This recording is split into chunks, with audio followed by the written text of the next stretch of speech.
Adventure in Pipeman on W4CY Radio.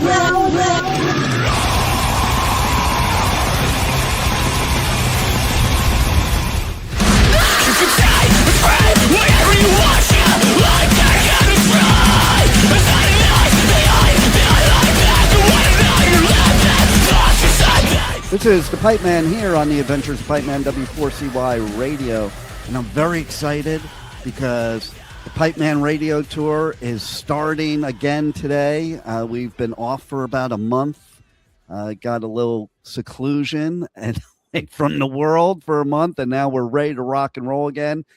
And our second stop, like tonight, I'm going to Alice Cooper on the other side of the state, but then tomorrow is Welcome to Rockville, one of my favorite Danny Wimmer festivals. And this will be the first interview for the festival for a band that is playing tomorrow. And man, they are killer. So let's welcome to the show Omar from Taken by Tides. How are you? What's up? Doing great. You know, we're out here driving currently on the way to Florida, all the way from Texas. It's about an 18-hour drive, 20 with stops, you know, speed limit. Like with an RV, you can't drive 75. We got to go like 65. So, you know, we've been driving. It'll be a total of like 2 days, like driving and taking our time. You know, we're not trying to, you know, drive sleep deprived, you know, trying to take our time. Yeah, no doubt. And listen, unlucky for you that the two states you got to go in are like the two hardest states to drive through. Yeah, absolutely.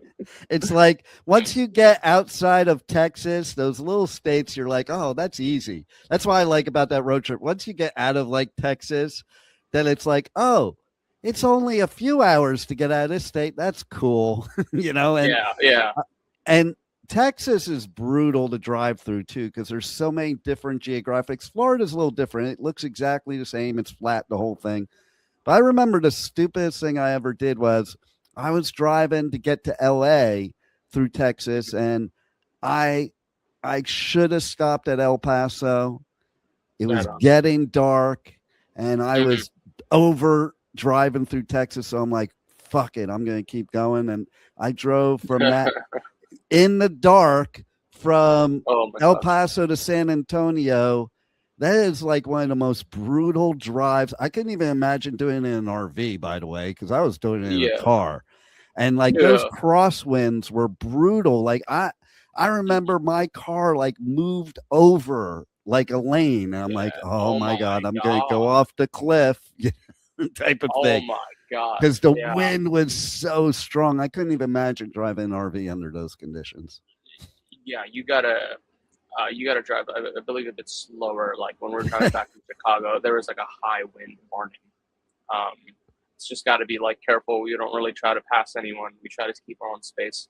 But yeah, it can be scary. I think our scariest drive lately was we just did a tour in March, and we were driving, I believe, from Phoenix to San Diego, and it was a lot of mountains, up and down, and on an RV, you know.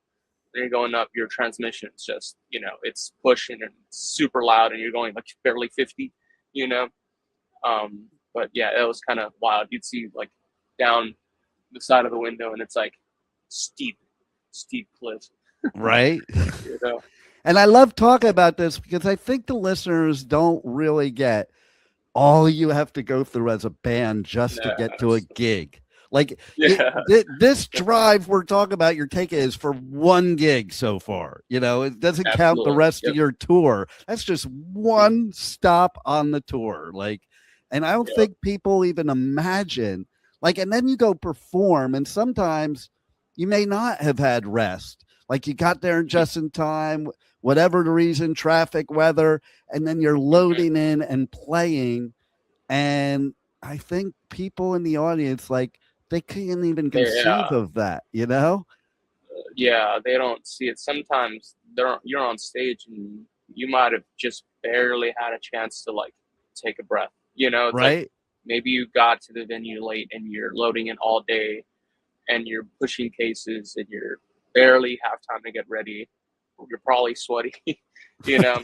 you're not warmed up. I've had those shows sometimes where like I have to walk on stage without warming up. I feel not ready, but it's like it's rock and roll. You got to get up there and do it, you know. But then you get in the zone. Once you're on stage and it's time to perform, like you get in the zone, and then it's almost like, I know the way I am. I don't even give myself permission to feel like shit until after. Absolutely not. Until after, you know, then I can die. Okay. But you get in this zone, like you don't even notice. And you're like, it's almost like an out of body experience, right? Yeah. I mean, absolutely. And when you're on stage, like everything just goes blank. Like, I don't know. It's like you go into this second, I don't know, state of mind or something. And I hardly remember what goes on stage. I feel like something else takes over and I just black out most of the time. You know, I try to come back and realize what's going on, but usually you black out and like those 30, 40 minutes feel like 5, 10. Sometimes they feel longer. If the show's like, you know, dragging those shows, you're like, God, let it end already. Like if you're not having a good show, like if my voice is gone, I'm like, oh God, I'm out here sucking, you know. But you know, I'll never show it. You know, I'll never show it on stage. I'll just try my best to deliver. You know, it's just even like people think that musicians are like the biggest extroverts because they get up on stage and do that. And it's like the exact opposite. And you kind of do black out in the sense of, you know, it's easier to like pretend like you're just up there by yourself. Yeah, for sure. It's easier to get lost, especially when you have like the music going on. It's easier to just feel at home. Yeah, anywhere you're on stage. So tell me, okay, you're going to be at Welcome to Rockville, obviously, but tell me about the Back to Hell tour. I love the name of that tour. Yeah, I think we're living that in real life right now. I think everybody in the world is on the Back to Hell tour. Yeah, man, we all are, especially with the weather. And it hasn't been too bad lately, but it's about to get hot again. So yeah, the Back to Hell tour. I mean, it's just named after one of our songs that came out on our last album back in October. What's it called? We had 2 legs of it. We had originally just the run on February and March, and then we got the offer to do Welcome to Rockville, and it was very close to that tour, but just far enough where it's like it's got to be a different lineup anyways. But we were like, okay, well, let's just make it the leg 2 of the Back to Hell tour. I like the art. I like the, behind the song, I like the song a lot. So we just decided to make it leg 2. And yeah, it's been great shows. It's actually been our biggest shows we've ever played in a while. All the shows have been very successful. And all the bands have been taken care of, all the locals that are playing the shows were stoked on, the draws. All the venues have been stoked on the draws. A lot of it was a surprise because, we played some of these venues before, and some of these shows for the longest time we've played to like less than 20 people. And it's like, I don't know if fans know that, but it's like if a venue gets 20 people, it's like you probably might not even break even. You're probably losing money on that show. Especially for small up and coming venues, it's like they want to support up and coming artists, and it's like, for them to give us a shot, some of them multiple times to where it finally clicks. It's like we're grateful they gave us a shot. But yeah, this time finally around, like all the shows have been great, and really no complaints. It's probably been the best tour we've ever done. And then to do a leg 2 of it, it just felt right. So. There you go. And it's funny with your debut album, Ghost Vibrations. I think it would be perfect if you were playing Incarceration, another Danny Wimmer festival, because I don't know if you know what the venue is, but it's the Shawshank prison, but it's a real prison that's shut down and it is haunted.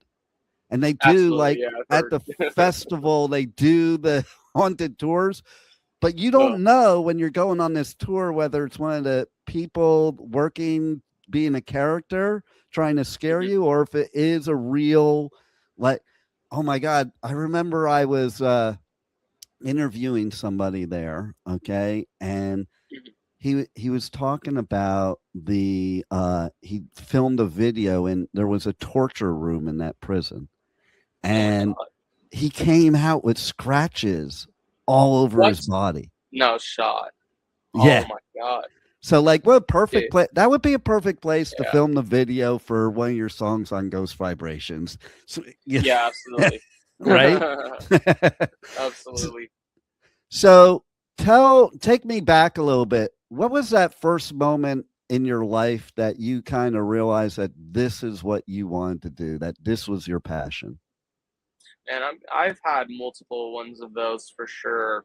Like, I could probably name a couple handful of them, but I think the first one, man, that's hard. I think, when I was a kid, I just really liked playing Guitar Hero. And I was probably like, 6 years old. And then by the time I was 10, I picked up a guitar. And I think just watching like My Chemical Romance and like Linkin Park, which my Chem's actually playing Rockville. I wish I could be there Sunday, but we got to go play other shows. I'll be in the pit for you. Right on. Thank you. So just to be under the same umbrella as them, it's a really big honor. But anyways, yeah, there's been multiple moments in life where I think I really wanted this. It's probably the first one was like picking up guitar like at 10, 11 years old. My grandpa was a musician. He was also a singer, guitarist. And what's it called? I think somewhere in my childhood, it just kind of clicked. I picked it up pretty fast. I was in band, and when I was in middle school, I only lasted one semester, but I ended up being like first chair playing French horn, and I wasn't into it. I got a guitar that Christmas, I got out, and then they were like, "Can you please join the band back? Like, you're really good. I promise, you're really talented. Like, you're great at this. You should be in band." And I'm like, "No, I'm gonna play guitar." And like, I just kind of knew at like 11 years old that this is what I wanted. So like, I love even it. like the band director was like, "No, you should play French. You're really talented." I'm like, "I get it, but I want to play guitar." So, and then what I love about that story is, okay, so I'm a metalhead all my life. And like a lot of people at my age group I'll talk to, and they're like, "Well, I used to like metal." And my answer to them is, "No, you didn't."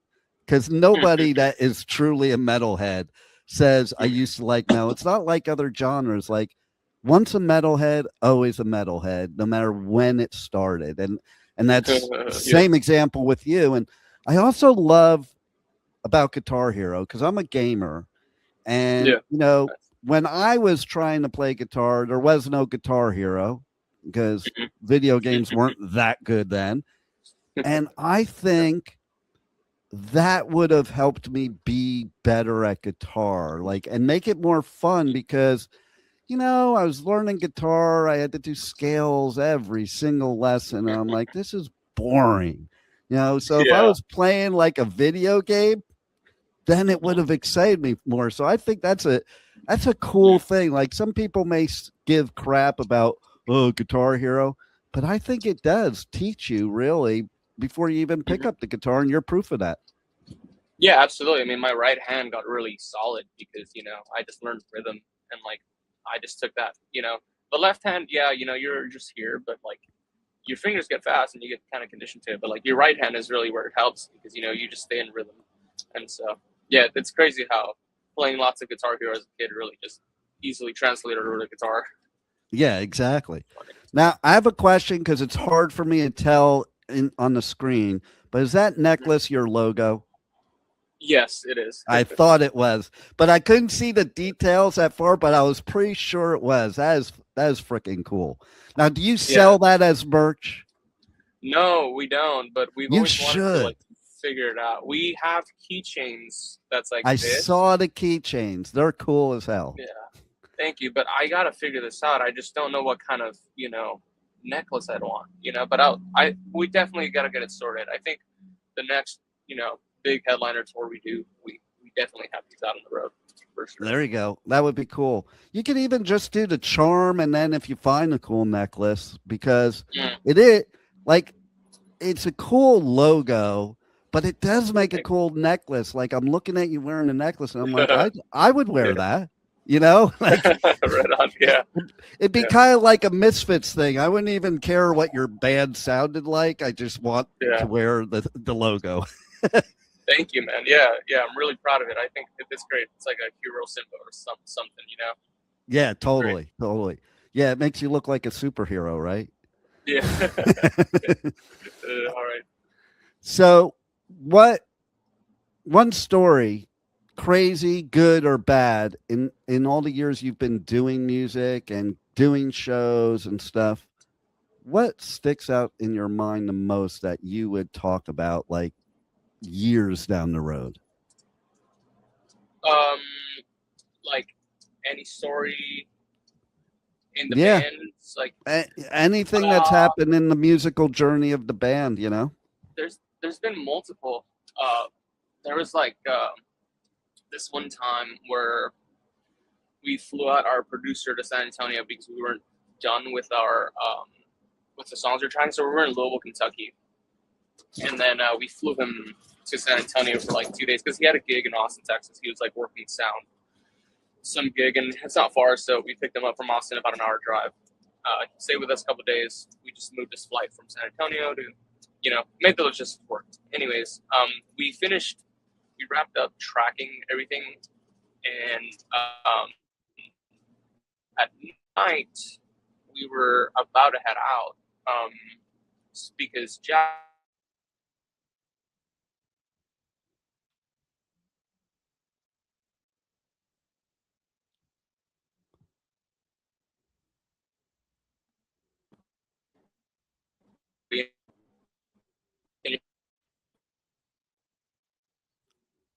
Yeah, you are breaking up. all right.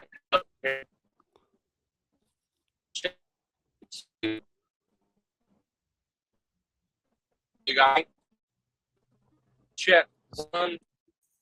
Still breaking up a little bit. I can hear partially.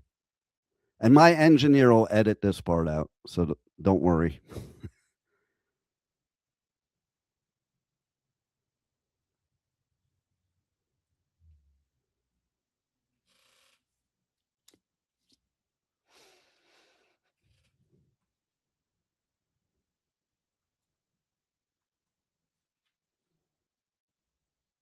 Sorry. Okay, go. Sweet, right on. So yeah, this one time, we were tracking some songs for a couple singles back in, like, I think 2022, 2020.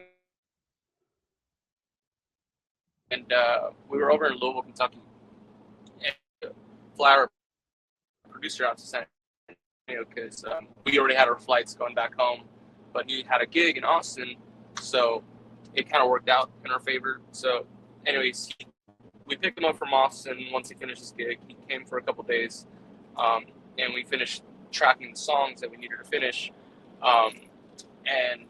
So my bassist Jack and I are from Laredo, Texas, which is about 2 hours and a half south of San Antonio. We finished the session in San Antonio at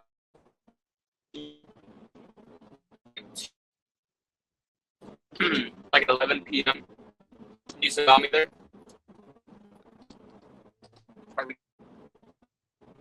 You're kind of check 1, 2. Hello. I can hear you now. You were cutting out a little bit. Out. Yeah. Heard. So, yeah. Anyways, we finished the studio session like around 11 p.m. We're over at Jaden's house, and like I said, Jack and I, we had to drive 2 hours and a half to Laredo. Outside, we're sitting there, we're sorry. And then we saw this car drive by like the house. They're driving kind of slow. It's like 4 dudes in the car. And it just kind of feels weird. And literally they turn around, circle back, and like instantly they start speeding, and like 12 shots get fired. And oh my, we obviously fight or flight mode. We just run back into the house instantly, and we're like, and our producer is still inside of the house, and he's like, "What's up, guys? You're back inside?" I was like, "Did you not hear that?" And he's like, "No, what happened?" Like, dude, there's like gunshots. He's like, "Dude, get down." Like, what the heck, you know? And we just ended up staying inside the house. We ended up going home that night. So that was like one of the scarier stories we've ever had. Yeah. And I'm glad you brought it up, because bands go through scary crap like that, and you don't even realize that what can happen no matter what on the road or what have you. And like I know there's been band members that have been mugged, attacked, or carjacked, all that. And these are the things that you guys go through to give us some great music. What's insane, speaking of carjacking, we have the music video for Ghost Vibrations. I'm like driving a car in the video. So that car we actually ended up borrowing. We were supposed to use Jaden's car at the time because he had like a Dodge, like a Challenger or a Charger or something like that. It was like a Scat Pack Dodge, really nice car. Literally, I think the day before the video shoot where we were gonna take the car out, it got stolen off its front, like, driveway. Wow. They just took it, like, his mom's like, "Hey Jaden, I thought you left to the store or something," and he's like, "No, I'm right here. What's up?" He's like, "I heard your car turn on. I thought you left." It's like, "No," and they go outside and they just see a windshield on the floor. There's no car. Crap. This is like the day before we were supposed to film the music video, so you're like, "Well, we have no car for the video." And wow. Yeah. So speaking of carjacking, that's also happened. It is amazing. Like, I love hearing stuff like this because I like when the audience finds out what it's really like behind the scenes, because they look at musicians and they think, oh, you got the dream life. And in some ways you do, you know, absolutely. But it's like every person has their trials and tribulations, and musicians are no different. And to me, musicians are the hardest working people there is. So if they want to listen to my show, they need to go to your merch store and buy some merch.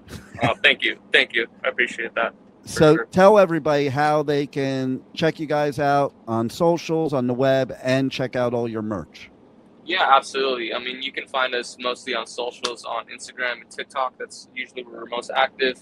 And streaming, you can stream us anywhere they stream. You know, our distributor puts us on most platforms as possible. But obviously, you know, the big ones, you can find us on Spotify, Apple Music. And yeah, just keep up with us. We always got stuff. And then our merch store, you can go to takenbytidesband.com. That's where we have any exclusive drops or any leftover tour merch that we didn't sell on tour. So in case you missed something or missed a show, you can always grab it there too. Nice. And, you know, it's funny, you mentioned Apple Music, and I normally, like, before I do interviews, I'll just, while I'm, like, getting ready, I'll just go to Apple Music and turn on the band's music to kind of get in the zone. And Apple Music has a new update now. I don't even know if you know.